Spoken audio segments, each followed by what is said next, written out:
Boa noite, a graça e a paz. Nós vamos falar mais um pouco de Deus nessa noite, porque é maravilhoso falar de Deus, né? Nós vamos falar um pouquinho hoje sobre não olheis por eu ser morena. Esse é o tema da mensagem dessa noite. E eu sei que Deus vai falar conosco, em nome de Jesus. Eu vou ler em Eclesiastes, no capítulo 1. Não é Eclesiastes. Deixa eu aqui virar minha Bíblia aqui, peraí. Não é Eclesiastes. É do mesmo autor, porém é Cantares de Salomão. Cantares de Salomão. Capítulo 1, no versículo 6. Somente a parte A do versículo diz assim, olha. Não olheis para eu ser morena, porque o sol resplandeceu sobre mim. Amém? Glória a Deus. Não olheis por eu ser morena, porque o sol resplandeceu sobre mim. Louvado seja o nome do Senhor. Nesta noite, eu quero entrar pelo livro, né, de Cantar de Cantar de Salomão e trazer uma revelação bíblica ao meu coração e ao seu coração. Porque quando eu leio esse livro, eu entendo que ele tem algo assim tremendo que para falar conosco, para falar nos nossos corações nessa noite. Então, olha, Cantares foi escrito pelo sábio Salomão. Glória a Deus. Salomão escreveu 3 livros em especial, né? E quando ele era jovem, ele escreveu a sua primeira obra literária, que é Cantares de Salomão. Quando ele já era um homem formado, estava no ápice, né, da sua sabedoria, então ele escreve o livro de Provérbios. E lá no final da sua vida, da sua história, já velho, chegando no finalzinho da sua vida, ele escreve o livro de Eclesiastes. E quando ele escreve o livro de Eclesiastes, ele nos faz entender algo tremendo, que eu quero abrir um parênteses, né? Somente um parênteses nessa mensagem, para que possamos entender. Olha que coisa linda, que coisa tremenda. Eu sou apaixonada com esse versículo aqui. Colocado, claro, em prática. Olha só. No capítulo 12, no versículo 1, ele fala assim: lembra do teu Criador nos dias da tua mocidade, antes que venham os maus dias, nos quais não venho dizer, não tenho neles contentamento.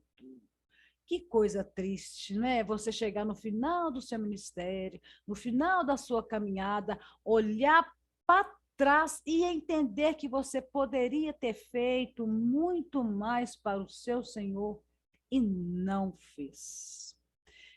Amém? Cantares não foi escrito unicamente. Agora, voltando para a mensagem, Cantares não foi escrito assim unicamente para mostrar o amor de Salomão por Sulamita. Não, tem algo muito mais forte, muito mais tremendo do que nós possamos imaginar. Cantares foi escrito para mostrar, para evidenciar e para nos fazer entender que ele só foi escrito para provar que Salomão, nesse tipo bíblico, amando o sulamita, representa Jesus, amando a sua igreja. É um tipo bíblico, amando a sua igreja, amando a sua noiva, a noiva que está representada aqui nessa noite. Quem está representada? Eu, você, a Alice, a Ana Patrícia, a Rosimari, Silvânia, a Adriana, né, a nossa querida irmã aqui embaixo. Nós estamos aqui representando, nós somos a igreja de Cristo. Amém? Em nome de Jesus, receba essa palavra, entenda essa palavra, porque Deus tem algo fantástico para falar nos nossos corações e tem tudo a ver com o hino que nós cantamos agora há pouco. Amém? Então, olha só, Cantares foi escrito para mostrar, né, que eu e você somos a noiva que Cristo vem buscar e não vai demorar. Ele vem sem demora. E para que nós possamos entender um pouco mais a mensagem dessa noite, eu preciso fazer um resumo rapidamente. Né? Eu preciso fazer um histórico da vida de Salomão, mas vai ser bem assim, pincelado, porque depois vocês podem entrar aqui no livro de Cantares e entender toda a história de Salomão, desse livro. Né? Então, nós vamos saber o que era, o que ele fazia, o que possuía e o que pensava esse tão poderoso rei chamado Salomão. Salomão, ele não escreveu apenas três livros, não, nós falamos, né? Provérbios, Cantares e Eclesiastes, não. Em 1 Reis 4:32 diz que Salomão escreveu mais 1.005 cânticos e escreveu também 3.000 provérbios. Salomão teve assim uma época áurea em Israel. Segundo a Bíblia, o pai de Israel, o rei Davi, teve que lutar contra os reinos que se levantava contra Israel. Mas quando ele passou o seu trono para o seu filho Salomão, a Bíblia me faz entender que Salomão, então, começa a viver um tempo de paz, um tempo de ápice econômico, político, social, militar.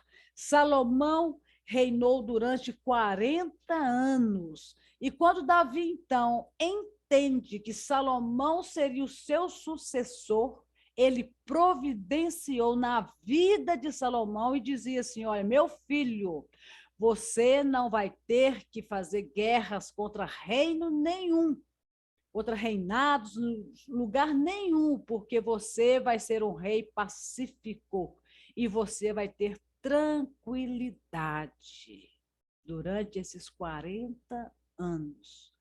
E como Salomão não tinha que guerrear, ele então começa a fazer com que Israel tornasse a nação mais poderosa na sua época.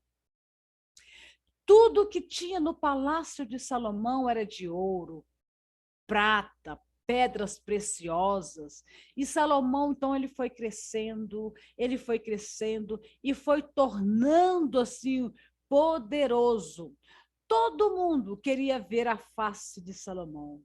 Saíam viajantes de todos os lados para ver a glória de Salomão, para ver a sabedoria de Salomão, para ver o que Deus havia dado ao grande rei Salomão.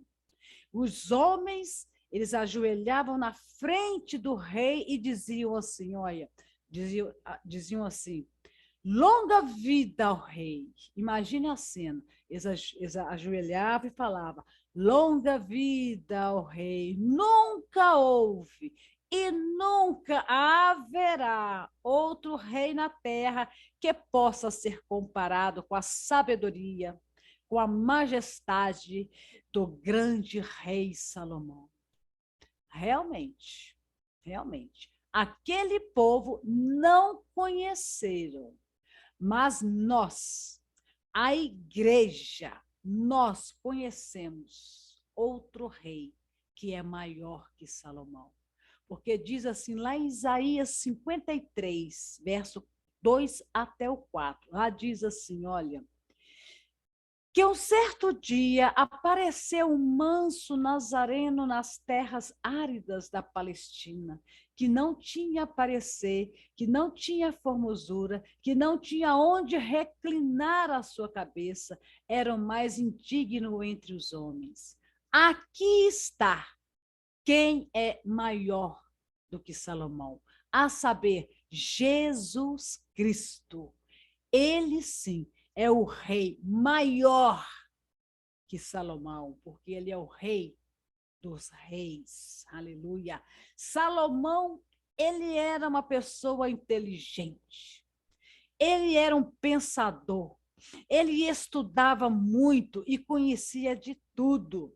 Ele, um certo dia, eu vou estar agora conjecturando para a gente enfeitar um pouco a história para que possamos entender melhor aqui o que está sendo tipificado aqui, a relação, entendam, a relação. Então, olha só, Salomão, então, sendo um pensador, ele estudava muito. Um certo dia, ele teve uma ideia e ele pensou assim, pensou com ele mesmo assim: eu preciso saber mais do meu povo. Eu preciso andar no meio do meu povo. Eu preciso conhecer mais Jerusalém. Eu preciso saber o que as pessoas pensam ao meu respeito. E Salomão, então, ele teve uma ideia. Ele disse: eu vou conhecer o meu povo, mas eu vou disfarçado. Salomão, então, chama os seus serviçais e diz assim para eles: tirem a minha roupa de rei, tirem a minha coroa, e eu quero uma roupa de pastor de ovelhas. Salomão veste a roupa de pastor de ovelhas, pega o seu cajado e começa a descer do seu palácio na altas madrugadas. E ele começa então a descer. E Salomão, então, disfarçado, ele foi conversando com o povo e ele dizia assim: olha, o que você pensa do rei? E as pessoas diziam: o rei é bom nisso, o rei, ele não é bom nisso, ele é ruim nisso, mas ele é bom naquilo. E Salomão, então, ele ia fazendo o seu censo como governador, como governante, e ele, então, vai conversando com o povo o dia inteiro, até chegar no finalzinho da tarde, ao cair da tarde. Salomão vai chegando num lugar chamado Lagar. Lagar, lugar onde se pisava a uva para a confecção do melhor vinho para ser enviado para o palácio do rei. Salomão, então, ele vai entrando no lagar e ele olha e vê na entrada 7 torres de atalaia.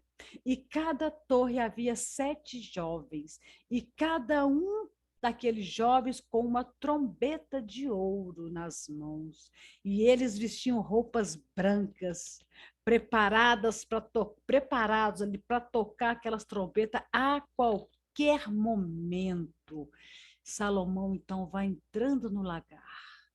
E no lagar era onde as jovens donzelas vestidas de branco, elas pisavam a uvas o dia todo com os pés descalços. Salomão vai aproximando do lagar e de longe, de muito longe, ele avista uma bela jovem, uma jovem formosa, uma jovem linda. E no trocar de olhares, Salomão se aproxima da jovem e a jovem olha para o pastor de ovelha e ele vai chegando perto dela, vai se aproximando e quando ele chega perto, ele olha para ela e diz assim: ei, moça, me conta um segredo. Ela olha para ele e diz: eu posso contar um segredo, mas não olheis por eu ser morena, porquanto eu tenho trabalhado debaixo do sol do deserto, pisando as uvas para enviar o melhor vinho para o palácio do rei. Salomão olha para ela e diz: moça, mas me conta uma coisa, por que existem 7 torres de atalaia e 7 jovens com trombetas de ouro nas mãos preparados para tocar? E ela então responde: estas trombetas, elas só estão aí por causa de uma promessa. Que promessa? Que promessa é essa? O rei, e ela então responde: o rei prometeu que um dia virá aqui no lagar, nos tirar do deserto, e ele vai nos levar para o seu palácio. As trombetas só estão aí porque quando o meu rei voltar, as trombetas vão soar e vai tocar uma após a outra. Só por isso que as trombetas estão ali, só por isso que os jovens estão ali, por causa de uma promessa do meu rei. Aleluia. Salomão então pergunta de novo para ela: me fala mais uma coisa. Eu vejo que você trabalha o dia todo neste lagar e eu vejo que as suas roupas estão limpas e eu vejo que em ti não há manchas, não há sujeira no seu vestido. Então ela responde para ele: sabe por quê, pastor de ovelhas? Eu trabalho aqui o dia todo esperando todos os dias pelo meu rei que está voltando.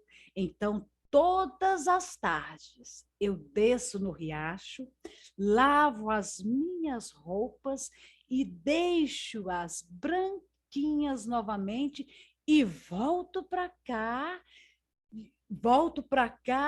sem manchas, porque quando o meu rei voltar, não vai poder encontrar manchas na minha roupa. Amém? Quem está entendendo, fala amém aí para você. Salomão então diz assim: olha, moça, eu vou te contar um segredo. Eu vou te revelar um grande segredo. Eu não sou pastor de ovelhas.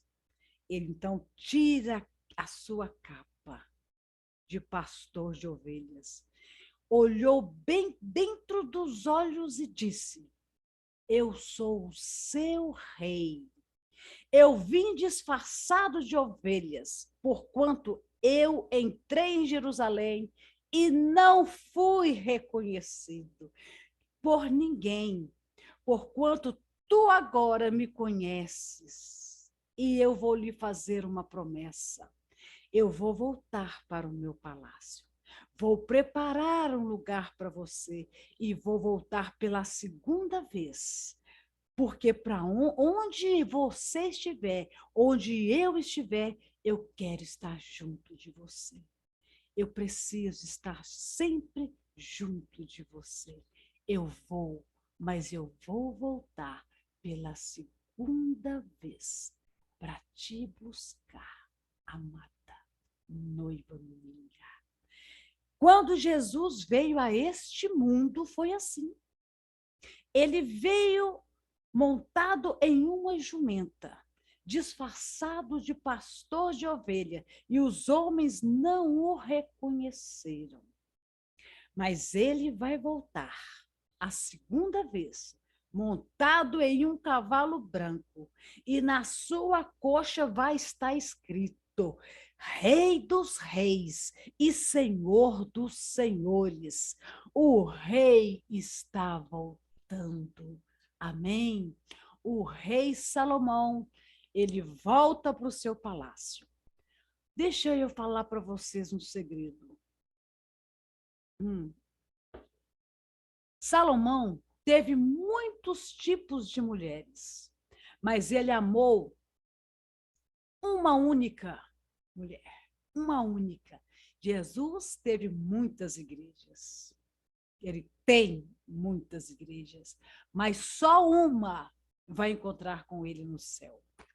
Aqui está o segredo da mensagem. Não olheis por eu ser morena, porquanto eu estou debaixo do sol do deserto. As mulheres do rei, elas queriam pisar dentro do palácio, mas a mulher que o Senhor ama, a igreja que está esperando o arrebatamento, a igreja que está conquistando as terras que faltam para ser conquistadas, a igreja está no deserto tomando sol escaldante. Mas a cada dia a igreja diz assim: está difícil, mas eu estou esperando o rei voltar, porque ele vai voltar e vai me buscar. Tá difícil, Cada dia que passa está mais sofrido, está mais difícil, mas eu vou esperar o meu rei voltar, porque ele vai voltar.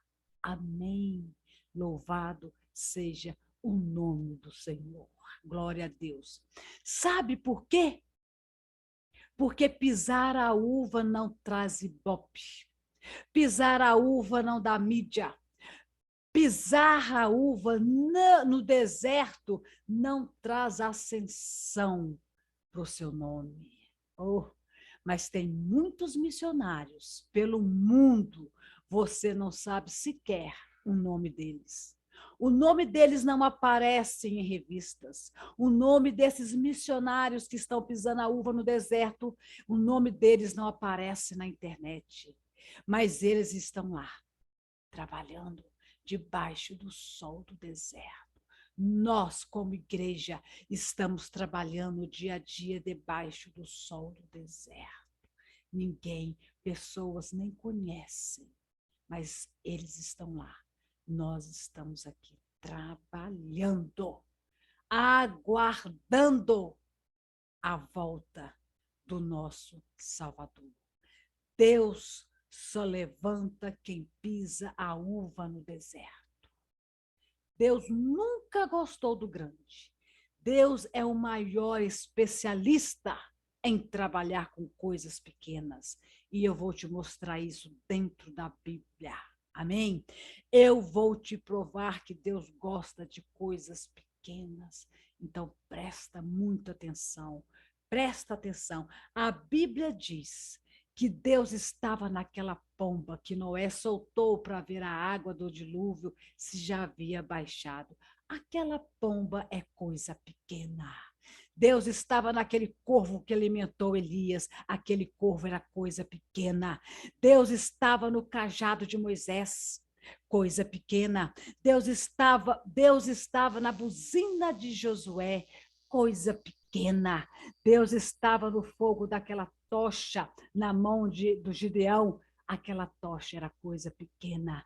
Deus estava na capa de Elias, aquela capa é coisa pequena. Deus estava na farinha, na panela e no azeite, aquela farinha, aquela panela, aquele azeite é coisa pequena. Deus estava nos ossos de Elias, os ossos de Elias são coisa pequena. Deus estava naquela pedra que derrubou o gigante Golias, aquela pedra era coisa pequena. Deus estava na harpa de Davi, ele tocava e os demônios voltavam para o inferno, aquela harpa era coisa pequena. Deus estava naqueles 5 pães e 2 peixinhos, aqueles 5 pães e 2 peixinhos era coisa pequena. Deus só está em coisas pequenas. Então, se houver um crente nesta noite, Deus está na sua vida, porque Deus usa coisas pequenas para transformar em grandes obras, em grandes obras, em grandes obras. Se você é coisa pequena, dá um glória a Deus aí, porque Deus vai usar é você, coisa pequena. Aleluia. Salomão levantou de madrugada. Ele chamou seus serviçais e ele disse assim, olha, eu vou sair de novo do palácio. Os serviçais correram para buscar a roupa de pastor de ovelhas e Salomão disse para eles, não, da primeira vez eu fui disfarçado de pastor de ovelhas. Agora não, agora pela segunda vez. Me tragam a minha melhor roupa real, a minha melhor coroa. Salomão então coloca a sua roupa real, coloca a sua coroa e ele pede a sua melhor carruagem. Então ele começa a sair do seu palácio. 6.000 cavaleiros vestidos de branco seguiam o rei. E eles vão descendo, e de repente alguém pergunta para o rei assim, rei, onde nós estamos indo? E o rei responde, para o lagar. Lagar? Mas lagar não é lugar de rei? Então o rei diz, não, lagar realmente não é lugar de rei, mas lagar é o lugar da minha noiva, está no sol do deserto. É para lá que eu vou. Mas o Senhor vai buscar outra rainha? Não. Mas então quem o Senhor vai buscar? Ela, a morena, porque trabalhou debaixo do sol do deserto. Quem é ela, rei? Quem é ela? Ela, a formosa como a lua, ela de Cantares 4:12, jardim fechado, manancial lacrado, fonte selada. Eu vou buscar a minha noiva. Eu prometi para ela e eu vou buscar a minha noiva. Ela vai morar comigo. Amém? Eu prometi para ela que eu voltaria e eu estou voltando no lagar para buscar a minha noiva que está debaixo do sol do deserto, amassando uvas. É para lá que nós estamos indo. Salomão, então, ele monta na sua carruagem real. E de longe, de muito longe, ele vem cavalgando. De muito longe, as trombetas, aquelas 7 torres de atalaias, elas começam então a avistar o rei. Por favor, imaginem a cena. Imagine agora a cena, porque esse dia vai chegar, porque esse momento vai chegar, porque essa hora está próximo de chegar. Então visualize, se prepare, ouça as trombetas, porque elas estão soando já há tempos. As 7 torres de atalaias, elas começam então a avistar o rei. Eles pegam as trombetas e eles começam então a tocar aleatoriamente, ou seja, uma após a outra. Quem tem ouvidos, ouça o som da primeira trombeta. Ó. Pam, pararam, pararam. Você pode ouvir o som da primeira trombeta, o som da segunda trombeta, e toca a terceira, e toca a quarta, a quinta, e quando toca a 7ª trombeta, Sulamita, ela para de pisar as uvas, dá uma olhada para a sua roupa e vê se ela está limpa, sem nenhuma mancha. Então ela estica o seu pescoço e ela brada em alta voz e ela diz: Ei-lo, ei-lo que ouço a voz do meu amado. O meu amado é semelhante ao gamo. O meu amado é semelhante ao filho da gazela. Salomão ouviu a voz da sua amada e de longe, de muito longe, ele brada em alta voz e ele diz: Reino que ouço a voz da minha amada. Oh, glória a Deus, esse dia está chegando. Este grito nós vamos ouvir. Reino, reino, eu ouço a voz do meu amado. Esse dia está chegando. Oh Deus, louvado seja o teu nome. Está em Eclesiastes 2:10. Então ele diz, o rei diz: levanta, minha amada, levanta, formosa minha. Já passou o inverno, a chuva cessou, aparecem as flores na terra, o tempo de cantar chegou.